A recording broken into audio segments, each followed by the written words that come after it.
morning. It is Sunday, and it is it's 8:03 in the morning, and so far, weather conditions, it's pretty crummy out.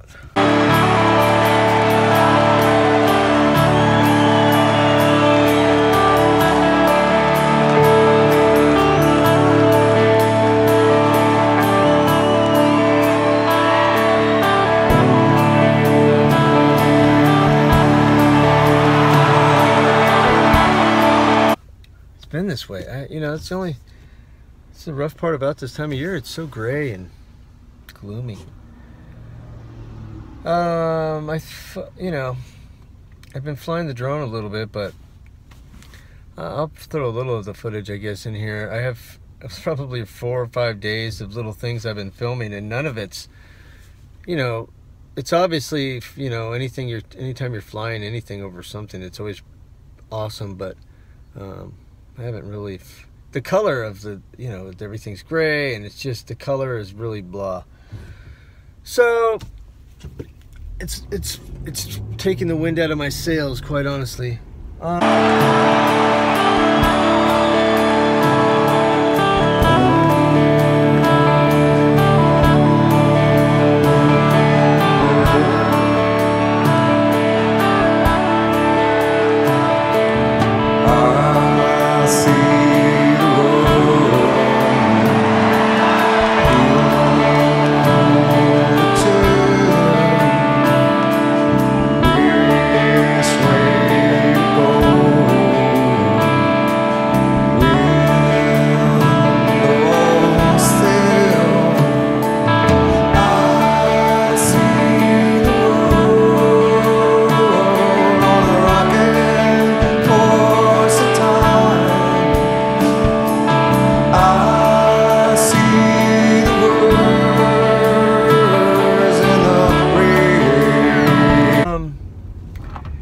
To talk a little bit today. I posted a little video.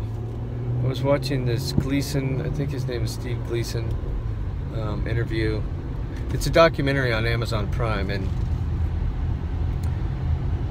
probably back in 1993, I don't know, whenever the Pearl Jam came out with the album 10,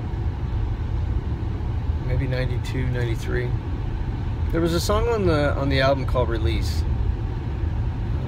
Oh dear Dad, can you see me now? I am myself like you somehow. The words for that song have almost been an anthem for me in my life. I was adopted. I don't know who my parents are, my birth parents. And I'm going to talk about this, and I know my mom will see this video. And I know my mom supports me and the feelings about being adopted 100%. I know that I don't have to worry about upsetting them, but I think that as a person that is adopted, it's interesting because you're picked by a couple who love you unconditionally through thick and thin. My parents, Dave and Jean, have stuck by me and stuck by my brother longer than I think I can't speak for every parent, a long time. And I've said this before, if I was my father, I might not have treated myself as well as he did. But I think when they decided to adopt, I think they took on a commitment. I think we take that on as a commitment. As as a father of 2 boys, I have that same commitment. It's really strange. I was watching this Steve Gleason movie. He's the guy that played for the New Orleans Saints, and he got ALS, Lou Gehrig's disease, and he filmed himself over the years through his decline. And after 6 weeks after being diagnosed, his wife became pregnant with a little boy, Rivers. And the movie is really about him, the struggle from basically being a normal guy, a retired NFL football player, to a person in a wheelchair who basically cannot move and has to be cared for 24 hours a day and can't speak, and you know, it documents his life to that point. And at one point, Pearl Jam came out with an album, Lightning Bolt. And I'd love, you know, people that know me know I'm a gigantic Pearl Jam fan. I love Eddie Vedder. Both my boys were going to be named Eddie, but that was nixed, so they didn't make it. But in my mind, they're both Eddies, because I love Eddie Vedder. I think he's just an amazing singer, for one. I think he's an amazing human. Anytime he talks, he's just so humble, and that's just my thing, whether you like Eddie Vedder or not. I love Eddie Vedder. And when they came out with their latest album, Lightning Bolt, and it's probably been a couple years now, Steve Gleason interviewed them. And one of the questions that he asked, because Eddie Vedder he never knew his father. And when he found out who his father was, he was dying. And he never really got to speak with him, I think, or something. I'm not exactly sure the exact story, but basically, you know, all his life his father was alive. He was always told that another person was his father, and then it was revealed to him that the person that he had always thought was his father was not his father, and that his real father was dying. My real father was dying. Sorry you didn't see him, but I'm glad we talked. Sorry, but it's been an anthem. That album was a big anthem in my life because of being adopted. And, you know, he asked him, what would you have liked to have known from your birth father? And he said, and I'll put the clip in.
But he says, you know, I just wanted to know that he loved me, and how much. And then he also wanted to know, he would have liked to have been, it would have been nice if he could have talked to him about being a man and growing up. You know, there is something about being a father. You know, my life, I spent a large part of my life really just not knowing what I was doing, not knowing my direction, not knowing where I was headed, what my future was. I didn't know what my purpose on this planet was. And maybe not purpose on this planet, but I was just lost. I really didn't come full circle until I had David. The full circle of life had finally happened for me, and I started to get some understanding. You know, as a kid, you grow up and you look at your father and you say, hey, there's where I get my nose, or hey, there's where I get my eyes, or that's where I get my laugh, or my walk, or my talk. And I never had that. And that's no offense to my father. It's just, you don't understand that until you don't get that. And I never got that.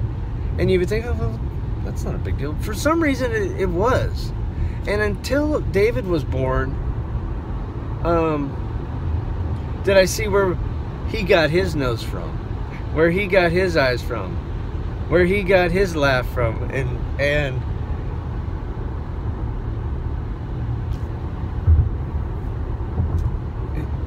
it was a circle of life that was finally completed for me. And then when Sam came along, I saw, you know, my eyes, and I saw my smile and his crazy behavior, and you know, people say that is a miniature little you, and it was the final circle of life for me. And I didn't have that from a father, that were my nose and that stuff, but I'm able as a father to pass that on to my sons, and I am committed to be able to tell my sons, you know, what it's like to grow up. And I love them very much.